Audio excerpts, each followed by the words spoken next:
The family's attorney says McClain was walking home after buying iced tea from a corner store when this call about a suspicious person was made to the Aurora PD in Colorado. He puts his hands up. I don't know. He looks sketchy. He might be a good person or a bad person. 3 officers responded to the call. McClain is seen walking on the sidewalk when officers approach him. Stop. One officer is heard telling McClain to stop. Things escalate when McClain allegedly attempted to grab an officer's gun. The officers then subdue him to the ground and place him in a carotid control hold, a move that restricts blood flow to the brain. McClain begs for relief, even uttering those eerily too familiar words. I can't breathe.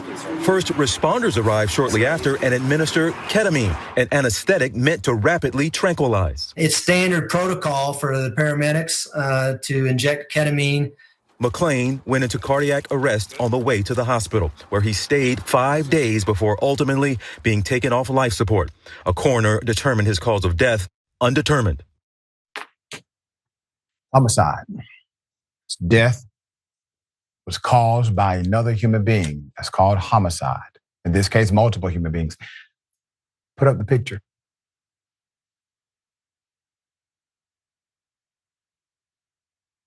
He was walking. Former Colorado police officer Randy Roedema was sentenced by a judge last week to spend only 14 months in jail after he was found guilty of criminally negligent homicide and third-degree assault. At this time, the cop is the only one who will serve jail time and probation so far for his role in the death of the young Elijah McClain. He will report to jail. He's allowed to voluntarily report to jail March 22nd after killing another human being. You can just turn yourself in. Randy, when do you want to come to jail, Randy? You tell us. Okay, March. As ordered by the judge, Mark Warner, the former officer will serve out his time behind bars, not in prison, but in a county facility. I'm going to explain why that's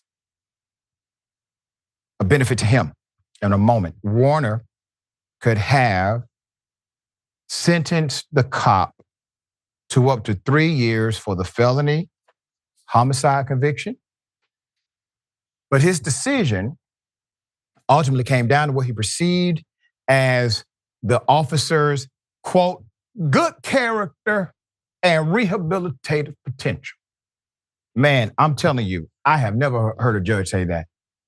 I've never heard a judge say, you know what, you should go to jail for murder, but because you're such a good person, and I believe you can be rehabilitated from the person you killed, I am going to give you a break. Have you ever heard of that before?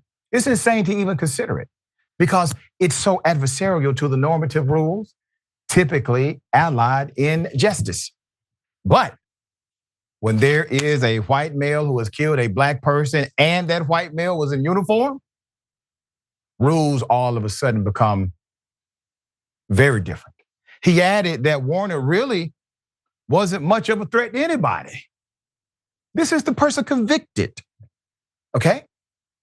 When McClain had been killed, so Warner gave Roedema 4 years of probation for the felony, 14-month sentence for the misdemeanor assault conviction. The judge said during the sentence, quote, the court was shocked by what appeared to be really indifference to Elijah McClain's suffering after he was clearly in custody and in handcuffs. I think it's important for folks to be aware criminally negligent homicide is not considered a violent crime. And despite what folks' opinions or my opinion might be about whether this was violent or not, that doesn't control the law. Now, is criminally negligent homicide considered a violent crime? No. That's the reason they created the statute, because so many people were getting away with not being prosecuted for what's called gross negligence. And it was leading to the severe disability or death of other human beings. And so states started to create statutes that would allow the prosecution of crimes that technically did not have intentional aggression or violence. So for the judge to make the argument that this is not considered a violent crime, he's telling you half of the damn story to manipulate you. The charge exists because of the outcome of gross negligence. It is criminal, it is a felony, and it is worthy of prison. There's more. McClain's mother, Sheena McClain, God bless her. She spoke out about the sentencing saying, quote, Randy Roedema stole my son's life. And the belated apologies in the world cannot remove my son's blood from Randy Roedema's hands. This is not justice. This is not accountability. This is just a slap on the wrist. Because what happened to my son is murder. Now you may be wondering, well, how does he get to avoid prison? Well, in most jurisdictions, if your sentence is between 2 to 3 years, the local jail facility can opt to keep you there. Typically, this is reserved when there's an issue with overcrowding of the actual prison system. And so many people stay inside of the county facility longer. But in this case, he's staying there because he can get a better, well, let's just say, benefit. You see, in county, you don't serve day to day. Some rules allow you, for example, if you make trustee, now every 1 day counts as 3 days. You see how that works? So he gets to stay in county. And he will be out well before that 14-month sentence is done. And everybody knows it. Put him up full mass. Roedema was one of 3 Aurora cops involved in what police called a struggle with McClain. The medics, Jeremy Cooper and Peter Sischunick, were also found guilty of criminally negligent homicide last month.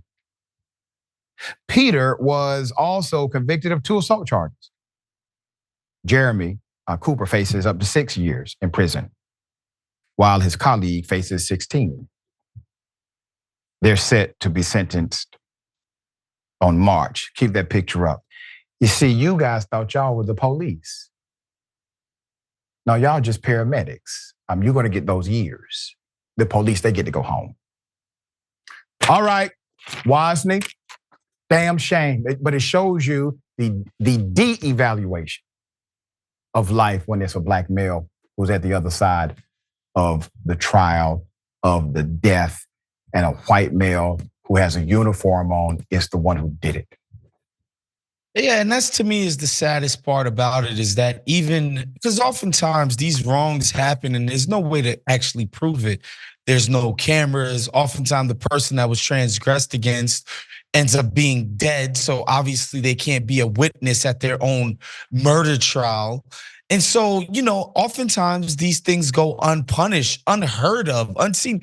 We can't even imagine, we can't even fathom the amount of indiscretions that cops have perpetrated against black, brown, disaffected people, right? Like there's no way to even calculate the amount of times this has happened throughout our country's history because again, they go unreported and unsaid.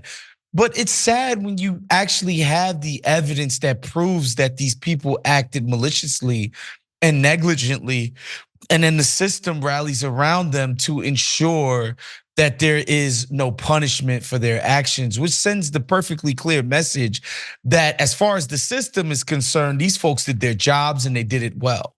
And the fact that, this guy might have, to the system took it, quote unquote, a little too far. All in all, he was in the right, and we're not gonna come down on this fella because he was acting on behalf of us, the system, and the establishment. And that is really the saddest part about this is that these fools could get caught and nothing happens, right? The powers that be rally around him. I just pray at this moment that the victim's family could get some level of restitution, whether it be through the state suing the parents off of these folks, or maybe their own personal level of restitution and find peace in all of this tragedy. Yeah. All right, we will update if any update is left.